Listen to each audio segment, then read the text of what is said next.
Lintas Minat Ekonomi SMA Negeri 1 Bekasi tahun ajaran 2021-2022. Identitas diri.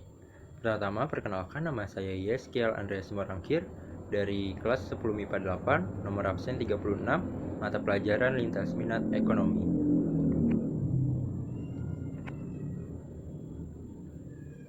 Tujuan pembahasan pada video kali ini adalah sebagai berikut. Dapat memahami pengertian dari biaya produksi, penerimaan, dan laba atau rugi. Dapat memahami konsep dari biaya produksi, penerimaan, dan laba atau rugi. Dapat menyajikan hasil dari biaya produksi, penerimaan, dan laba atau rugi, serta dapat menghitung dan menganalisis biaya produksi, penerimaan, dan laba atau rugi. Oke, materi dari pembahasan video kali ini adalah sebagai berikut. Yang pertama, biaya produksi. Yang kedua, penerimaan. Dan yang ketiga adalah laba atau rugi. Oke, kita akan bahas yang pertama, yaitu biaya produksi. Tahapan pada pembahasan biaya produksi adalah sebagai berikut. Definisi, unsur, jenis, dan konsep. Oke, definisi dari biaya produksi. Apa sih itu biaya produksi? Biaya produksi merupakan biaya yang terjadi untuk mengolah bahan baku menjadi produk jadi yang siap untuk dijual. Itu adalah pengertian biaya produksi menurut Mulyadi. Nah, kira-kira secara pengertian luas apa sih itu biaya produksi? Biaya produksi adalah jumlah keseluruhan biaya yang dikeluarkan oleh produsen untuk mendapatkan faktor produksi, sehingga produsen dapat menghasilkan output atau barang yang diproduksi. Nah, tujuan perhitungan biaya produksi antara lain dapat mengetahui besaran biaya yang diperlukan dalam proses produksi dari awal sampai akhir, menciptakan kemudahan dalam kontrol, pengawasan, atau pengendalian biaya yang digunakan dalam proses produksi, serta membantu untuk evaluasi, mengambil win-win solution, dan untuk mengambil keputusan jangka pendek. Nah, setelah itu, unsur-unsur biaya produksi. Apa sih unsur-unsur biaya produksi? Unsur biaya produksi pada umumnya terdiri atas 3, yaitu yang pertama, direct material atau bahan baku langsung. Biaya bahan baku langsung adalah semua biaya bahan baku yang secara fisik bisa diidentifikasi sebagai bagian dari barang jadi dan yang dapat ditelusuri pada barang jadi. Itu dengan cara yang sederhana dan ekonomis. Nah, setelah direct material, ada juga direct labor atau tenaga kerja langsung. Biaya tenaga kerja langsung adalah biaya yang tenaga kerja yang melakukan konversi bahan baku langsung menjadi produk jadi dan dapat dibebankan secara layak ke produk tertentu. Setelah itu ada factory overhead atau overhead pabrik. Biaya overhead pabrik adalah biaya yang terdiri atas semua biaya manufaktur yang tidak ditelusuri secara langsung ke output tertentu. Overhead pabrik biasanya memasukkan semua biaya manufaktur kecuali bahan baku langsung dan tenaga kerja langsung. Nah, setelah itu ada juga biaya eksplisit dan biaya implisit. Apa sih itu biaya eksplisit? Biaya eksplisit adalah biaya yang harus dikeluarkan oleh perusahaan ketika ingin mendapatkan atau menghasilkan sesuatu.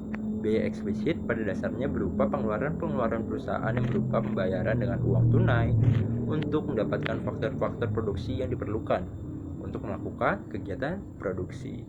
Contoh dari biaya eksplisit adalah biaya tenaga kerja, mesin tanah bangunan, bahan baku, dan lain sebagainya. Selain dari biaya eksplisit, ada juga biaya implisit atau implicit cost. Biaya implisit adalah taksiran pengeluaran terhadap besarnya nilai-nilai faktor produksi yang dimiliki yang digunakan dalam proses produksi. Biaya implisit pada dasarnya berasal dari penggunaan aset, bukan berasal dari membeli atau menyewanya. Nah, contoh biaya implisit adalah biaya untuk keahlian produsen, modal sendiri yang digunakan dalam perusahaan, dan bangunan yang dimiliki oleh perusahaan. Selain unsur biaya produksi, ada juga jenis biaya produksi. Ada 2 jenis biaya produksi. Yang pertama, biaya produksi jangka pendek. Biaya produksi jangka pendek adalah biaya yang menunjukkan sebagian faktor produksi bersifat tetap dan jumlahnya cenderung tidak bisa berubah. Dalam jangka pendek terdapat biaya tetap biaya yang tidak berubah seperti sewa gedung, dan biaya berubah atau biaya variabel yaitu biaya yang dapat berubah seperti biaya bahan baku sehingga faktor produksi tidak dapat dijumlahkan. Selain biaya produksi jangka pendek, ada juga biaya produksi jangka panjang. Biaya produksi jangka panjang adalah biaya yang menunjukkan semua faktor produksi dapat mengalami perubahan. Biaya yang dikeluarkan perusahaan dalam melakukan kegiatan produksi bersifat variabel. Dalam jangka panjang, perusahaan dapat menambah semua faktor produksi atau input yang akan digunakannya, seperti menambah tenaga kerja, menambah jumlah mesin, dan peralatan produksi lainnya. Oke, setelah jenis biaya produksi, kita akan membahas konsep biaya produksi. Apa aja sih itu konsep biaya produksi? Oke, yang pertama ada biaya tetap atau fixed cost. Biaya tetap adalah biaya yang besarnya tidak tergantung pada jumlah barang yang dihasilkan. Contoh dari biaya tetap adalah biaya gaji, bunga hutang bank, dan sewa tempat. Nah, biaya tetap dapat dikelompokkan menjadi dua loh. Yang pertama ada biaya tetap total atau total fixed cost. Biaya tetap total adalah seluruh biaya yang tetap harus dikeluarkan dalam jumlah yang sama selama memproduksi jumlah barang tertentu. Yang kedua, biaya tetap rata-rata atau average fixed cost. Biaya tetap rata-rata adalah biaya tetap yang harus dikeluarkan per unit barang. Nah, rumusnya adalah average fixed cost atau biaya tetap rata-rata sama dengan total fixed cost atau biaya tetap total per atau dibagi quantity, yaitu jumlah barang yang diproduksi. Nah, yang kedua ada biaya variabel atau variable cost. Biaya variabel adalah biaya yang besarnya tergantung kepada jumlah barang yang dihasilkan. Contoh dari biaya variabel ini seperti bahan baku tepung, gula, mentega, listrik, air, dan lain sebagainya. Biaya variabel dapat dikelompokkan menjadi dua loh. Apa saja sih itu? Yang pertama, biaya variabel total atau total variable cost. Biaya variabel total adalah seluruh biaya variabel yang harus dikeluarkan selama memproduksi jumlah barang dalam jumlah tertentu. Yang kedua ada biaya variabel rata-rata atau average variable cost. Biaya variabel rata-rata adalah biaya variabel yang harus dikeluarkan per unit barang yang diproduksi. Rumusnya yaitu average variable cost sama dengan biaya variabel total atau total variable cost per jumlah barang yang diproduksi atau quantity. Nah, yang ketiga ada biaya total atau total cost. Biaya total adalah jumlah seluruh biaya yang dikeluarkan untuk memproduksi suatu barang atau jasa yang dilakukan oleh produsen. Biaya total merupakan penjumlahan dari biaya tetap total dan biaya variabel total. Rumusnya adalah total cost sama dengan total fixed cost plus atau ditambah dengan total variable cost. Atau kita juga bisa menggunakan rumus total cost sama dengan fixed cost plus variable cost. Nah, yang keempat ada biaya rata-rata atau average cost. Biaya rata-rata adalah biaya yang dikeluarkan untuk setiap satu unit barang yang diproduksi oleh produsen. Semakin banyak jumlah barang yang dihasilkan, maka biaya rata-rata akan semakin menurun sampai mencapai titik rendah pada jumlah produksi tertentu. Namun, jika jumlah produksi ditingkatkan lagi, biaya rata-rata bergerak naik kembali. Rumusnya adalah average cost sama dengan total cost dibagi quantity, atau average cost sama dengan average fixed cost plus average variable cost. Nah, yang terakhir ada biaya marginal atau marginal cost. Biaya marginal adalah perubahan biaya total jika produksi ditambahkan atau dikurangi satu unit. Dengan kata lain, biaya marginal adalah tambahan atau pengurangan biaya jika produsen menambah atau mengurangi satu unit produksi. MC atau marginal cost mula-mula menurun, tetapi selanjutnya meningkat sejalan dengan bertambahnya jumlah barang yang dihasilkan. Rumusnya adalah marginal cost sama dengan total cost 2 min total cost 1 atau quantity 2 min quantity 1. Atau kita juga bisa menggunakan rumus marginal cost sama dengan delta total cost per delta quantity, yaitu perubahan ya, delta perubahan biaya total per perubahan jumlah barang yang diproduksi. Nah, selain biaya produksi, kita akan membahas materi yang kedua nih, yaitu penerimaan atau yang dikenal dengan revenue ya. Nah, tahapan dari pembahasan penerimaan adalah kita akan membahas definisi, faktor, dan konsep. Yang pertama kita akan membahas definisi. Apa sih itu penerimaan?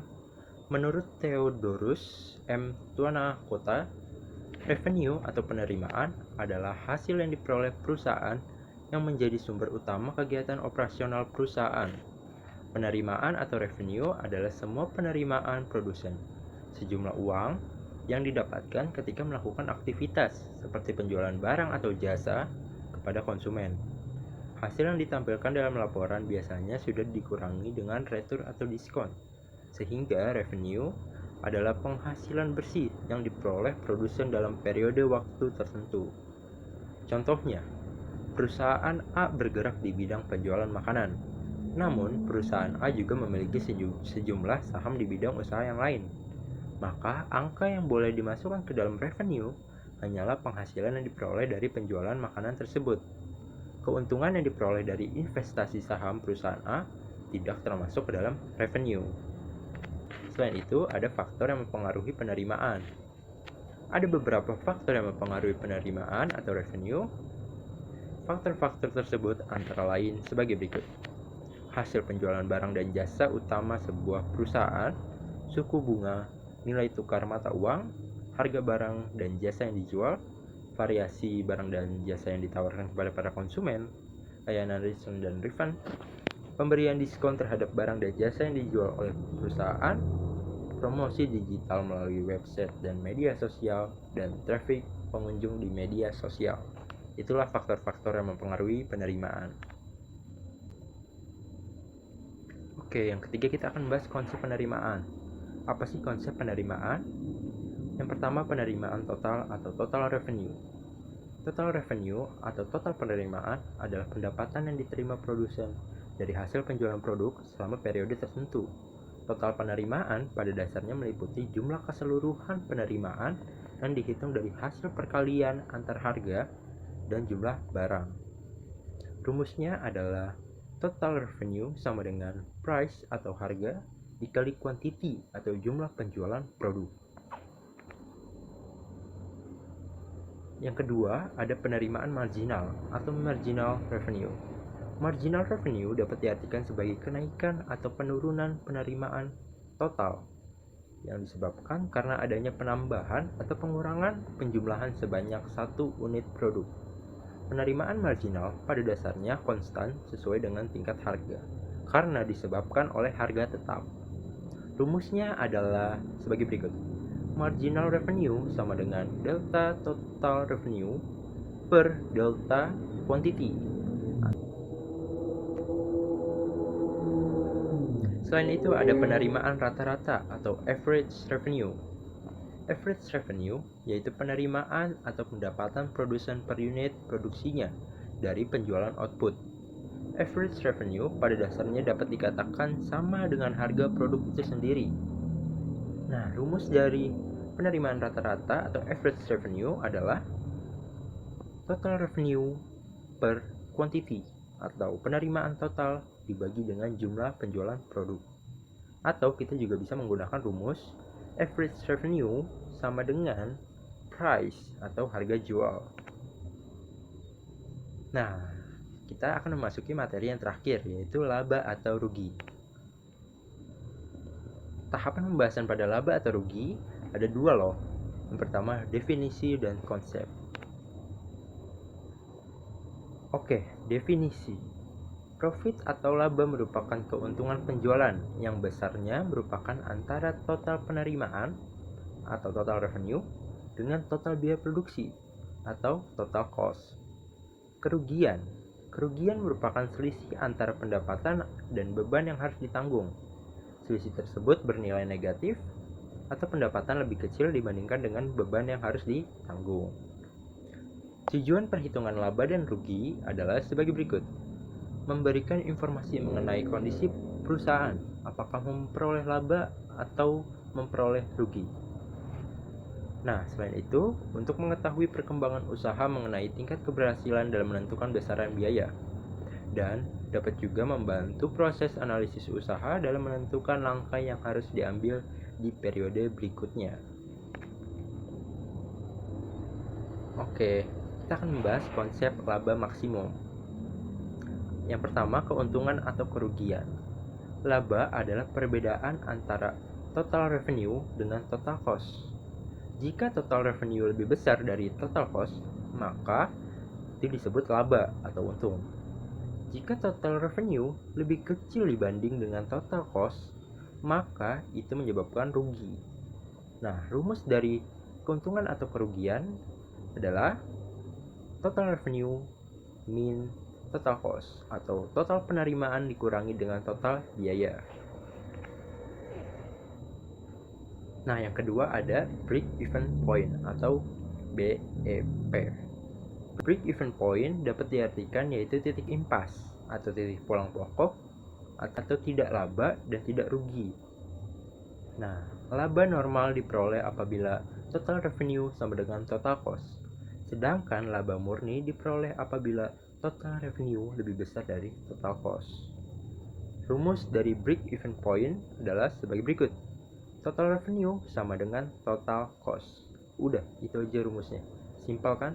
Jadi kalau total revenue sama dengan total cost, total penerimaan sama saja dengan total biaya, itu disebut dengan break even point. Tidak laba dan tidak rugi. Oke, yang ketiga ada keuntungan maksimum atau laba maksimum dan kerugian minimum. Apa sih yang dimaksud dengan keuntungan maksimum dan kerugian minimum? Oke, jadi akan kita bahas. Ada dua pendekatan untuk menentukan tingkat output di mana produksi akan mendapatkan keuntungan maksimum atau mengalami kerugian minimum. Jadi, tingkat output itu kita akan mendapatkan keuntungan maksimum. Kalau enggak mendapatkan keuntungan maksimum, maka kita akan mengalami kerugian minimum. Itu saja. Nah, keuntungan maksimum atau kerugian minimum akan terjadi apabila penerimaan marginal sama dengan biaya marginal. Rumusnya adalah marginal revenue atau pendapatan marginal sama dengan marginal cost atau biaya marginal. Oke, kita akan memasuki sesi contoh soal dan pembahasan biar kalian lebih mengerti ya teman-teman. Yang pertama, soal pertama ada soalnya sebagai berikut. Sebuah pabrik permen mempunyai biaya total sebesar 1 juta rupiah. Biaya untuk membuat permen sebesar 500 rupiah per unit. Nah, pertanyaannya, jika permen tersebut dijual dengan harga 1000 rupiah, maka carilah A. Hitunglah biaya total atau total cost pada saat jumlah produksi sebanyak 500 unit. B. Pada saat kapankah pabrik mencapai break even point? Dan C. Untung atau rugikah apabila memproduksi 9000 pack? Oke, jika kita mendapatkan soal, maka kita akan turunkan, kita akan jabarkan dengan menulis diketahui dan ditanyakan. Apa sih yang diketahui dari soal ini? Yang pertama, kita mengetahui adanya fixed cost, yaitu sebesar 1 juta rupiah yang dipunyai oleh pabrik permen itu kan biaya total 1 juta rupiah. Jadi fixed cost sama dengan 1 juta rupiah. Setelah itu ada average variable cost, yaitu sebesar 500 rupiah per unit. Nah, selain itu ada juga diketahui P atau price. Harganya yaitu harga permen itu dijual. Nah, di soal kan ditulis harga permen itu dijual sebesar 1000 rupiah. Jadi kita ketahui P sama dengan 1000 rupiah. Apa saja sih yang ditanya di soal? Di soal yang pertama ada TC, total cost, BEP, break even point, dan laba atau rugi. Oke, langsung kita jawab. Yang pertama, kita akan mencari soal yaitu hitunglah biaya total atau total cost pada saat jumlah produksi sebanyak 500 unit. Yang pertama, tahap awal kita harus mencari TVC atau total variable cost. Rumus dari total variable cost adalah average variable cost dikali dengan quantity. Nah, jadi kita dapatkan sesuai dengan yang diketahui tadi, kita dapatkan average variable cost-nya yaitu 500 rupiah per unit dikali quantity. Quantity-nya kan tadi 500. Nah, jadi kita dapatkan total variable cost-nya sebesar Rp250.000. Nah, setelah kita mendapatkan total variable cost, maka kita akan mencari TC sebagaimana yang diperintahkan di soal. TC, total cost, rumusnya adalah total fixed cost plus total variable cost. Total cost, jadi total cost adalah 1 juta plus 250.000. Jadi kita dapatkan total cost sama dengan 1.250.000. Nah, sudah selesai kan? Gampang, mudah teman-teman. Jadi, besar biaya total atau total cost pada saat jumlah produksi sebanyak 500 unit adalah Rp1.250.000 yang tadi kita dapatkan. TC sama dengan Rp1.250.000. Nah, kita akan membahas yang B, yang tadi soal nomor 1B. Pada saat kapan pabrik mencapai BEP atau break even point? Nah, perlu diketahui, kan tadi rumusnya break even point sama dengan TR sama dengan TC.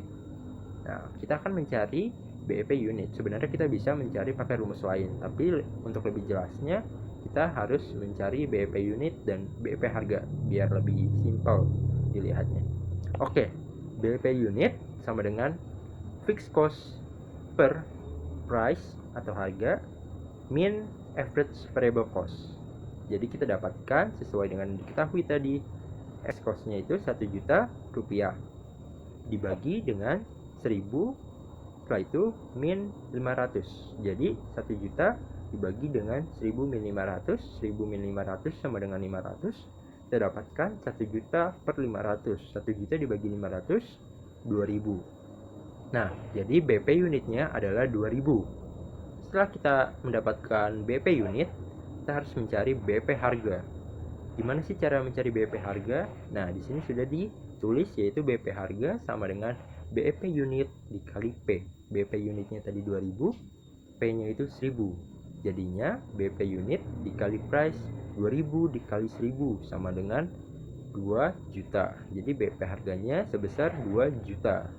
Nah, kita sudah mendapatkan jawabannya. Jadi tinggal kita simpulkan. Jadi besar BEP unit sama dengan 2000 dan besar BEP harga sama dengan 2 juta. Nah, kita akan membahas yang terakhir, yaitu untung atau rugikah apabila memproduksi 9000 pack? Pertanyaannya itu. Nah, kita harus mencari total revenue terlebih dahulu. Total revenue rumusnya adalah price dikali quantity, yaitu price-nya tadi P-nya 1000 dan quantity Q-nya 9000. Jadi 1000 dikali 9000 sama dengan 9 juta. Kita sudah mendapatkan total revenue sama dengan 9 juta. Setelah itu kita harus mencari total cost. Untuk mencari total cost kita harus mengetahui total variable cost terlebih dahulu. Nah, kita harus mencari total variable cost. Dimasukkanlah rumusnya. Total variable cost sama dengan average variable cost dikali quantity. Total variable cost sama dengan 500 dikali 9000. 500 dikali 9000 sama dengan 4.500.000. Kita sudah mendapatkan total variable cost yaitu sebesar 4.500.000. Maka kita harus mencari total cost-nya. Total cost rumusnya adalah total fixed cost plus total variable cost. Total fixed cost-nya tadi sesuai dengan yang sudah diketahui sebesar 1 juta rupiah ditambah total variable cost yang baru kita dapatkan tadi sebesar 4.500.000 rupiah. Jadi kita dapatkan total cost sama dengan 5.500.000 rupiah. Nah, kita harus mencari sesuai dengan ditanyakan, untung atau rugikah? Jadi kita harus mencari laba atau rugi. Rumusnya sama dengan total revenue dikurangi dengan total cost. Total revenue-nya tadi 9 juta, yang awal kita dapatkan 9 juta. Nah, dikurangi dengan yang tadi kita dapatkan total cost-nya. Kurangi dengan total cost yaitu 5.500.000. Jadinya kita hasilkan laba atau rugi sama dengan 3.500.000. Nah, jadi ini laba atau rugi nih yang 3.500.000-nya. Oke, kita bahas. Jadi, apabila memproduksi 9.000 pack, maka pabrik permen tersebut akan mengalami keuntungan. Loh, kok keuntungan? Ya, keuntungan. Karena total revenue lebih besar dengan total cost, di mana total revenue-nya tadi 9 juta, sedangkan total cost-nya 5.500.000. Jadi, jika total revenue lebih besar dari total cost, maka akan mengalami laba atau keuntungan. Nah, berapa besarkah keuntungannya itu? Nah, yang itu yang tadi sudah kita cari. Yang terakhir yaitu sebesar 3.500.000. Jadi, untungnya sebesar 3.500.000 rupiah. Nah, kita memasuki soal yang kedua. Ada soal dengan keterangan jika biaya total yang dikeluarkan perusahaan ditunjukkan oleh persamaan total cost sama dengan 20.000 plus 100 Ki dan penerimaan totalnya sebesar 200 Ki, maka carilah A. Pada tingkat berapa perusahaan mengalami break even point. B. Apa yang terjadi jika perusahaan memproduksi 150 unit. Oke, kita harus menulis dengan diketahui. Diketahuinya yaitu total cost sebesar 20.000 plus 100 Ki. Sedangkan total revenue yaitu 200 Ki. Nah, yang ditanyakan apa nih di soal nomor 2 ini? Yang ditanyakan ada dua, yaitu break even point dan laba atau rugi. Oke, kita jawab. Yang pertama, untuk pada tingkat berapa perusahaan mengalami BEP atau break even point. Oke, kita masukkan rumusnya. BEP kan sama dengan total revenue sama dengan total cost. Total revenue-nya tadi 200 Ki. Total cost-nya tadi 20.000 plus 100 Ki. Jadi 200 Ki sama dengan 20.000 plus 100 Ki. Oke, kita pindahkan Ki sama Ki. Jadi 200 Ki dikurangi 100 Ki sama dengan 20.000. Karena pindah ke kiri jadi minus ya. 200 Ki dikurangi 100 Ki sama dengan 100 Ki. Jadi 100 Ki sama dengan 20.000. Nah, Ki-nya berapa nih? Gampang, tinggal 20.000 dibagi 100. Yang dari kiri ke kanan jadi dibagi. 20.000 dibagi 100 sama dengan 200. Nah, sudah deh kita dapatkan kuantitinya sebesar 200. Jadi, pada tingkat berapa perusahaan mengalami BEP? Nah, BEP terjadi pada saat jumlah barang diproduksi sebanyak Ki, yaitu sebanyak 200 unit. Gampang kan? Nah, yang kedua, kita akan mencari apa yang terjadi jika perusahaan memproduksi 150 unit. Oke, kita harus mencari total cost terlebih dahulu. Total cost tadi yang sudah diketahui yaitu 20.000 plus 100 Ki. Total cost sama dengan 20.000 plus 100, Ki-nya tadi 150, kita masukkan 100 kali 150 sama dengan 15.000. Jadi 20.000 ditambah 15.000 sama dengan 35.000. Sudah kita dapatkan total cost-nya sebesar 35.000. Setelah kita mencari total cost, maka kita akan mencari total revenue. Total revenue-nya tadi ada 200 Ki. Total revenue sama dengan 200 dikali Ki. Ki-nya berapa? 150. Oke, kita masukkan 150. 200 dikali 150 sama dengan 30.000. Nah, total revenue-nya jadi sebesar 30.000. Jadi, dapat kita simpulkan, jika perusahaan memproduksi 150 unit, maka perusahaan akan mengalami kerugian karena total revenue lebih kecil dibanding dengan total cost, di mana total revenue-nya sebesar 30.000, sedangkan total cost-nya sebesar 35.000. Nah, jadi kerugian yang didapatkan yaitu sebesar 5.000. 30.000 dikurangi 35.000 minus 5.000. Jadi kerugian sebesar 5.000. Nah, sudah yang nomor 2, kita akan membahas soal yang nomor 3. Karena pada video kali ini kita akan membahas 3 soal.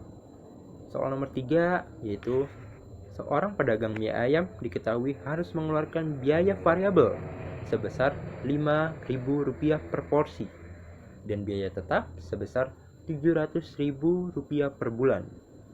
Yang ditanyakan di sini, berapa mie ayam yang harus terjual per bulan untuk mencapai BEP?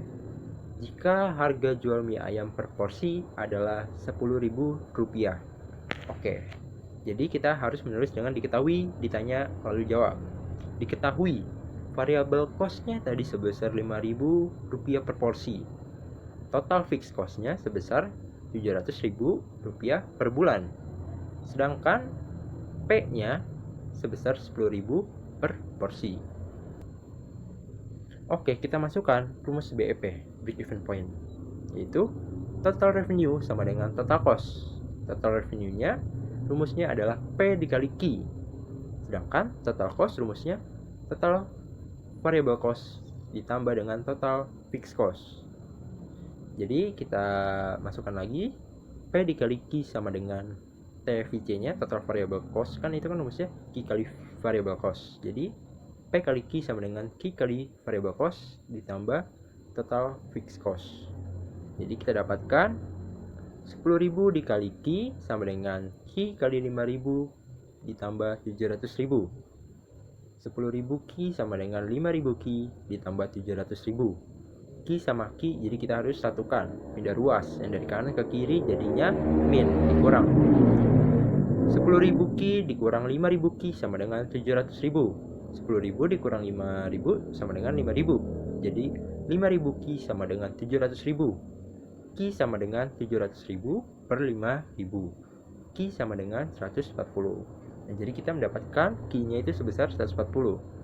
Nah, dapat kita simpulkan, jadi untuk mencapai titik break even point, penjual harus dapat menjual mie ayam sebanyak 140 porsi per bulan atau 4,6 porsi per hari. Nah, kan nggak mungkin tuh seorang penjual mie ayam menjual dengan hitungan 4,6. Jadi kita bulatkan menjadi 5 porsi per hari atau 140 porsi per bulan untuk mencapai titik break even point. Dan pembahasan materi pada video kali ini sudah selesai, yaitu biaya produksi, penerimaan, dan mencari laba atau rugi. Baik, sekian, terima kasih.